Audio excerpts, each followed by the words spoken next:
ചൂട് കൂടി വരില്ലേ? അപ്പൊ ഇപ്രാവശ്യത്തെ എ സി സർവീസ് നമുക്ക് തന്നെ ചെയ്താലോ? ഒരുപാട് സമയം ഓടിയിട്ടും റൂം തണുക്കുന്നില്ല എങ്കിൽ ആ എ സി ഡീപ് ക്ലീൻ ചെയ്യേണ്ട ഒരു സിറ്റുവേഷൻ എത്തിയിട്ടുണ്ട്. ഡീപ് ക്ലീനിന് മുന്നേ നമുക്ക് അതിന്റെ ഫിൽറ്റർ ചോക്കാണെന്ന് നോക്കണം. ഫിൽറ്റർ ചോക്കാണെങ്കിൽ ഫിൽറ്റർ ക്ലീൻ ചെയ്തിട്ടിട്ടും നമ്മുടെ റൂം തണുക്കുന്നില്ലെങ്കിൽ നമുക്ക് അതിന്റെ ഫിൻസ്, അതായത് ഇവാപ്പറേറ്റർ കോയിലിന്റെ ഫിൻസുകളൊക്കെ ക്ലീൻ ചെയ്യേണ്ട ആവശ്യമുണ്ട്. അതുമാത്രമല്ല നമ്മുടെ ബ്ലോവർ ഫാനും അതുപോലെ ഔട്ട്ഡോർ യൂണിറ്റും നമുക്കൊന്ന് ക്ലീൻ ചെയ്തെടുക്കണം. ഇത്രയും ക്ലീനിങ് കഴിഞ്ഞാൽ നമുക്ക് എ സിയുടെ പെർഫെക്റ്റ് ആയിട്ടുള്ള കൂളിംഗ് ലഭിക്കും. അപ്പൊ അതുകൊണ്ട് നമുക്ക് ഇതൊന്ന് എങ്ങനെ ചെയ്യുന്നു നോക്കാം. എ സിയുടെ ക്ലീനിങ് എന്നൊക്കെ പറയുമ്പോൾ എല്ലാവർക്കും വലിയൊരു കാര്യമായി തോന്നാം, പക്ഷെ അതൊന്നും അത്ര വലിയ കാര്യമല്ല. നിങ്ങൾ ഈ വീഡിയോ മുഴുവനായി കണ്ടാൽ നിങ്ങൾക്കും നിങ്ങളുടെ വീട്ടിലെ എ സി നല്ല അടിപൊളിയായിട്ട് ക്ലീൻ ചെയ്തെടുക്കാം. ഞാനിന്ന് LGയുടെ ഡുവൽ ഇൻവെർട്ടർ എ സിയിലെ ക്ലീനിങ് ആണ് കാണിക്കുന്നത്. ആദ്യം നമുക്ക് നമ്മുടെ എ സിയുടെ ഫിൽറ്റർ ഒന്ന് ക്ലീൻ ചെയ്തെടുക്കാം. ഈ ഫിൽറ്ററിൽ നന്നായി ഡസ്റ്റ് ഉണ്ടെങ്കിൽ നമുക്ക് കൂളിംഗ് കുറയാൻ ചാൻസ് ഉണ്ട്. അപ്പോൾ അത് ആദ്യം ചെക്ക് ചെയ്തതിന് ശേഷം മാത്രം നമുക്ക് ഡീപ് ക്ലീനിങ്ങിലോട്ട് കടന്നാൽ മതി. ഇപ്പൊ എന്റെ എ സിയിൽ ഞാൻ എല്ലാം ക്ലീൻ ചെയ്ത് വെച്ചിട്ടും നമുക്ക് എ സിയിൽ കൂളിംഗ് ലഭിച്ചിട്ടുണ്ടായിരുന്നില്ല. അപ്പൊ അതുകൊണ്ടാണ് ഞാൻ ഡീപ് ക്ലീനിങ്ങിലേക്ക് കടന്നത്. ഈ ഫിൽറ്റർ നമ്മൾ എല്ലാ ആഴ്ചയിലും ക്ലീൻ ചെയ്യേണ്ട ഒരു ഫിൽറ്ററാണ്.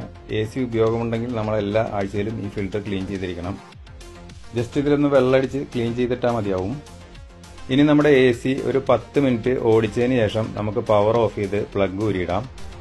ഇനി നമുക്ക് നമ്മുടെ എ സിയുടെ കവർ ഒന്ന് അഴിച്ചെടുക്കണം. ആദ്യം നമുക്ക് എ സിയുടെ താഴെ ഭാഗത്തെ ഈ ഒരു കവർ അഴിച്ചെടുക്കണം. അതിന് നമുക്ക് കുറച്ച് ലോക്കുകളാണുള്ളത്. അത് നമ്മൾ ഈ വീഡിയോയിൽ കാണുന്ന പോലെ അഴിച്ചെടുക്കണം.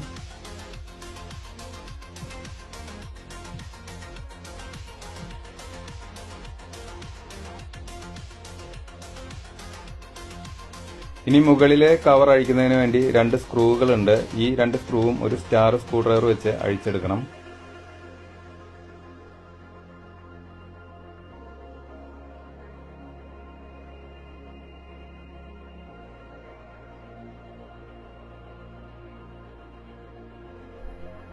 ഇനി എ സിയുടെ മുകൾ ഭാഗത്തായിട്ട് കുറച്ച് ലോക്കുകളുണ്ട്. അത് ജസ്റ്റ് മുകളിലോട്ടൊന്ന് പിടിച്ച് വലിച്ചു കഴിഞ്ഞാൽ നമുക്ക് ആ ലോക്കുകൾ റിമൂവ് ആവും.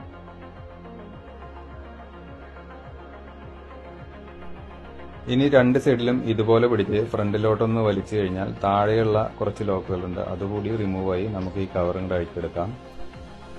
ഇപ്പൊ നമ്മുടെ എ സിയുടെ ഇവാപ്പറേറ്റർ കോയിലിന്റെ ഫിൻസുകളെല്ലാം നന്നായി അടഞ്ഞിരിക്കുന്നതായിട്ട് കാണാം. ഇത് തന്നെയാണ് നമ്മുടെ എ സിക്ക് കൂളിംഗ് കിട്ടാതിരിക്കാനുള്ള മെയിൻ ആയിട്ടുള്ള കാരണം.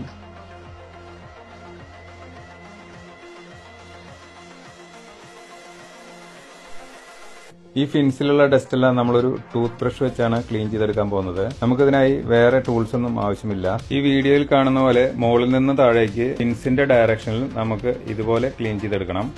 ലെഫ്റ്റ് റൈറ്റ് ഒരിക്കലും ചെയ്യരുത്. ഈ ഫിൻസിന്റെ ഡയറക്ഷനിൽ മാത്രം ചെയ്യുക. ലെഫ്റ്റ് റൈറ്റ് ചെയ്താൽ ഫിൻസുകൾക്ക് ഡാമേജ് ആവാൻ ചാൻസ് ഉണ്ട്. അപ്പൊ ഇതുപോലെ ക്ലീൻ ചെയ്ത് ഒരു പ്രാവശ്യം ഇതിലൂടെ വലിച്ചതിന് ശേഷം ഈ ഡസ്റ്റ് ഒന്ന് തട്ടിക്കളഞ്ഞതിന് ശേഷം വീണ്ടും ചെയ്യുക. ഇതുപോലെ എല്ലാ ഫിൻസും നമ്മൾ ക്ലീൻ ചെയ്തെടുക്കണം. പ്രത്യേകം ശ്രദ്ധിക്കേണ്ടത് ഈ ഫിൻസ് എല്ലാം അലുമിനിയത്തിന്റെ വളരെ ലൈറ്റ് ആയിട്ടുള്ള ഫിൻസുകളായിരിക്കും. അതുകൊണ്ട് തന്നെ നമുക്ക് ഇതിൽ ഒരുപാട് ബലം പ്രയോഗിക്കരുത്. കുറച്ച് സമയമെടുത്ത് ക്ഷമയോടുകൂടി ചെയ്യാൻ ശ്രമിക്കുക. ഇതുപോലുള്ള ഡീപ് ക്ലീനിങ് വർഷത്തിലൊരിക്കലെങ്കിലും ചെയ്യുന്നത് നല്ലതാണ്.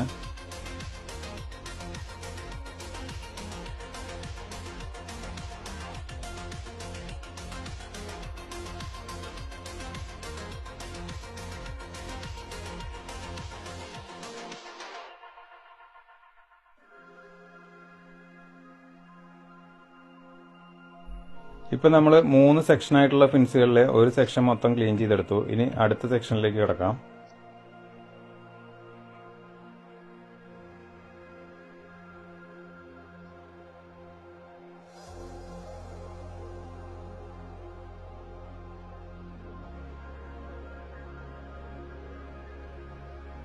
ഇനി 3ാമത്തെ സെക്ഷൻ കൂടി നന്നായി ക്ലീൻ ചെയ്തെടുക്കാം.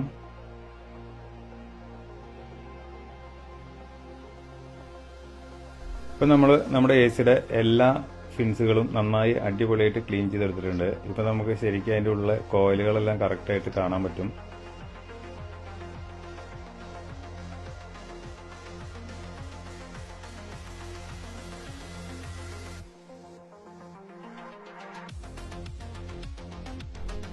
ഇനി നമുക്ക് ഇതിന്റെ ബ്ലോവർ ഫാനാണ് ക്ലീൻ ചെയ്തെടുക്കേണ്ടത്. അതിൽ ഡസ്റ്റ് ഒന്ന് ക്ലീൻ ചെയ്തെടുക്കണം. ബ്ലോവർ ഫാന് നമുക്ക് ഒരു ബ്രഷ് ഉപയോഗിച്ച് ഈ വീഡിയോയിൽ കാണുന്ന പോലെ നന്നായി ക്ലീൻ ചെയ്തെടുക്കാം.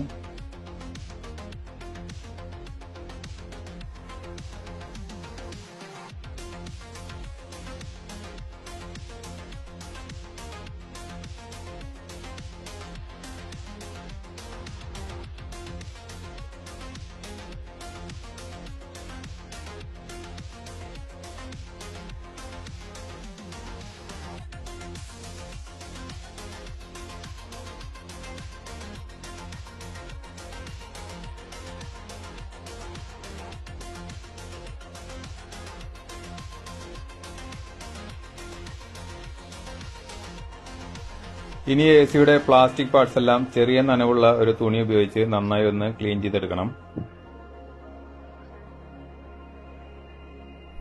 ഇപ്പോൾ എ സിയുടെ പ്ലാസ്റ്റിക് പാർട്സ് എല്ലാം നമ്മൾ നന്നായി തുടച്ചെടുത്തിട്ടുണ്ട്. ഇനി നമ്മൾ റിമൂവ് ചെയ്ത് വെച്ചിട്ടുള്ള പ്ലാസ്റ്റിക് പാർട്സ് എല്ലാം നമുക്ക് വെള്ളമടിച്ച് നന്നായി ഒന്ന് കഴുകിയെടുക്കാം.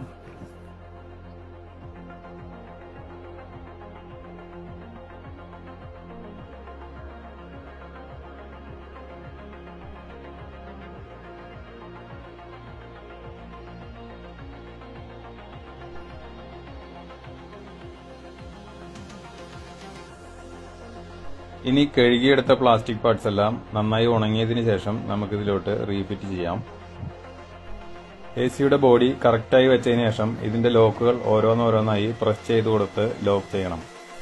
അതുപോലെ മുകളിലെ ലോക്കുകളും കറക്റ്റായി ലോക്ക് ചെയ്ത് കൊടുക്കാം.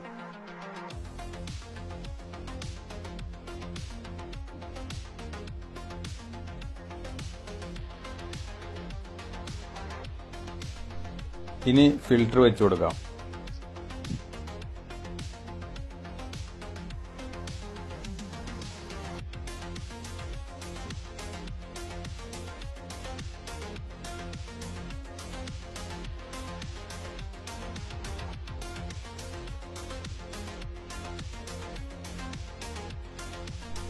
ഇനി അഴിച്ചെടുത്തിട്ടുള്ള 2 സ്ക്രൂവും ടൈറ്റ് ചെയ്ത് കൊടുക്കാം. ഇനി താഴെ വരുന്ന ബോഡി പാർട്സ് കൂടി വെച്ച് ലോക്ക് ചെയ്യണം. ഇപ്പൊ നമ്മുടെ ഇൻഡോർ യൂണിറ്റിന്റെ എല്ലാ ഭാഗവും നമ്മൾ ക്ലീൻ ചെയ്തെടുത്തു. ഇനി നമുക്ക് ഔട്ട്ഡോർ യൂണിറ്റ് കൂടി ക്ലീൻ ചെയ്യുന്നത് എങ്ങനെയെന്ന് നോക്കാം. ഔട്ട്ഡോർ യൂണിറ്റിന്റെ ഫിൻസുകളെല്ലാം നമുക്ക് ചെറിയ പ്രഷറിലുള്ള വെള്ളമടിച്ച് ക്ലീൻ ചെയ്തെടുക്കണം. ഈ ഫിൻസിലെ പൊടി കാരണം നമുക്ക് കൂളിംഗ് കുറയാൻ സാധ്യതയുണ്ട്. അപ്പൊ നമുക്ക് ഇതുകൂടി ഒന്ന് ക്ലീൻ ചെയ്തെടുക്കാം. വെള്ളമടിക്കുമ്പോൾ പ്രത്യേകം ശ്രദ്ധിക്കേണ്ടത് ഈ ഭാഗത്താണ് ഇതിന്റെ കൺട്രോളർ ഇരിക്കുന്നത്. ഈ ഭാഗത്തേക്ക് അധികം പ്രഷറിൽ വെള്ളമടിക്കാതിരിക്കാൻ ശ്രദ്ധിക്കുക. ഇനി നമുക്ക് ഇതുപോലെ വെള്ളമടിച്ച് ക്ലീൻ ചെയ്ത് കൊടുക്കാം.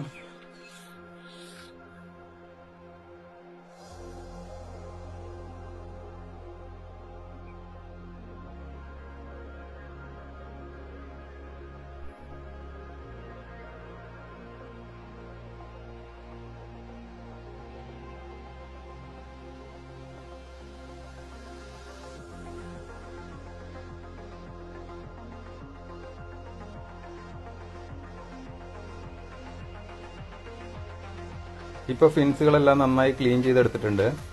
ഇനി ഇതിൽ വെള്ളം നന്നായി ഡ്രൈ ആയതിനു ശേഷം നമുക്ക് എ സി ഒന്ന് ഓൺ ചെയ്ത് നോക്കാം. ഇപ്പൊ നല്ല എയർ ഫ്ലോ ലഭിക്കുന്നുണ്ട്. അതുപോലെ തന്നെ നല്ല കൂളിംഗും ആവുന്നുണ്ട്.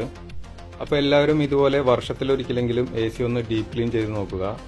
വീഡിയോ ഇഷ്ടമായെങ്കിൽ ഒന്ന് ഷെയർ ചെയ്യാനും പേജ് ഒന്ന് ഫോളോ ചെയ്യാനും മറക്കരുതേ.